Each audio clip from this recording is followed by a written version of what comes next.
Hi hello ഇന്നത്തെ video what എയ്റ്റിൻ്റെ day ആണ്. കുറച്ച് നാളായിട്ട് വെയിറ്റ് ലോസിന് വേണ്ടി ഞാനൊരു ഡയറ്റ് എടുത്തുകൊണ്ടിരിക്കുകയാണ്. പക്ഷേ ക്രിസ്മസ് ന്യൂ ഇയർ ടൈമിന് ഞാൻ ഡയറ്റിൽ ചെറിയ ചീറ്റിംഗ് ഒക്കെ ചെയ്തിട്ടുണ്ട്. സോ വെയിറ്റ് എങ്ങനെ കുറഞ്ഞോ അതുപോലെ തിരിച്ച് കൂടിയിട്ടുണ്ട്. ഇന്ന് തൊട്ട് കറക്റ്റ് ഡയറ്റ് എടുക്കണമെന്നാണ് ഞാൻ വിചാരിക്കുന്നത്.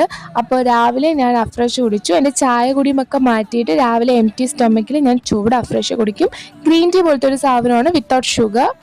അത് കുടിച്ച് കഴിഞ്ഞ് ഒരു 1 അവർ കഴിയുമ്പോഴത്തേക്കും ഞാൻ എൻ്റെ ബ്രേക്ക്ഫാസ്റ്റ് എടുക്കും. ഞാനിവിടെ പ്രോട്ടീൻ ഷേക്കാണ് എൻ്റെ ബ്രേക്ക്ഫാസ്റ്റ് ആയിട്ട് എടുക്കുന്നത്. നമ്മൾ രാവിലെ ഉറക്കം എണീച്ച് കഴിഞ്ഞാൽ വിത്തിൻ 2 അവേഴ്സ് നമ്മൾ ബ്രേക്ക്ഫാസ്റ്റ് എടുക്കണമെന്നാണ്. ദെൻ അതൊക്കെ കഴിഞ്ഞ് ക്ലബ്ബിൽ നിന്ന് നേരെ വീട്ടിലേക്ക് വരും. ഒരു 11:30 ആ ടൈമൊക്കെ ആവും. ഞാൻ എന്തെങ്കിലും ഒരു ഫ്രൂട്ട് കഴിക്കും. മോസ്റ്റ്ലി പപ്പായ അല്ലെങ്കിൽ ഗുവ ആയിരിക്കും കഴിക്കുന്നത്. ഇന്ന് പേരയ്ക്ക ഉണ്ടായിരുന്നു, അതുകൊണ്ട് അത് കഴിച്ചു. ഏകദേശം 1 മണിയൊക്കെ ആയപ്പോഴത്തേക്കും ഞാൻ ചൂടായിട്ട് ഒരു 500 ml അഫ്രഷും കൂടി എടുത്തു. 2 മണിയായപ്പോൾ ഞാൻ ചോറ് കഴിച്ചു. ഇന്ന് ചോറിന് തോരൻ സോയാബീൻ കറിയൊക്കെ ഉണ്ടായിരുന്നു. അപ്പോൾ ചോറ് കഴിച്ചിട്ട് പിന്നെ ഇടയ്ക്കിടയ്ക്ക് ഞാൻ ഇതുപോലെ അഫ്രഷ് കുടിക്കും. ഒരു ദിവസം 3 ലിറ്റർ വെള്ളമാണ് എൻ്റെ ബോഡിക്ക് ആവശ്യം. പക്ഷേ ഞാൻ 2 ലിറ്ററും അഫ്രഷാണ് കുടിക്കുന്നത്. ബാക്കി 1 ലിറ്റർ നോർമൽ വാട്ടറും കുടിക്കും.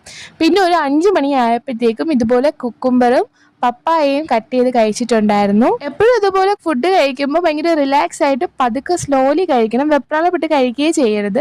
ദെൻ ഒരു 7 മണിയൊക്കെ ആയപ്പോൾ ഞാൻ എൻ്റെ ഡിന്നറും കൂടി എടുത്തു. ദോശയും എഗ് റോസ്റ്റും പിന്നെ ഉച്ചയ്ക്കത്തെ കുറച്ച് തോരനും കൂടി എടുത്തു. ഇടയ്ക്കിടയ്ക്ക് എന്തിനാ ഇങ്ങനെ ഇടവിട്ട് ഫുഡും വെള്ളവും കഴിക്കുന്നതെന്ന് വെച്ചാൽ നമ്മളെ വയറ് ഫില്ലായ കണക്ക് തോന്നും, വിശപ്പ് തോന്നില്ല പെട്ടെന്നൊന്നും. അതുകൊണ്ടാണ് ഇടയ്ക്കിടയ്ക്ക് ഇങ്ങനെ ഇടവിട്ട് ഫുഡും വെള്ളവും കറക്റ്റായി എടുക്കുന്നത്. ഡിന്നർ കഴിച്ച് കഴിഞ്ഞിട്ട് ഞാൻ 1 ഗ്ലാസ് അഫ്രഷും കൂടി ചൂടായിട്ട് കുടിക്കും. അപ്പോൾ അത്രയൊക്കെ ഉള്ളൂ ഇന്നത്തെ വാട്ട് ഐ ഈറ്റിൻ്റെ ഡേ. അപ്പോൾ വീഡിയോ ഇഷ്ടമായെങ്കിൽ സബ്സ്ക്രൈബ് മീ ഫോർ മോർ.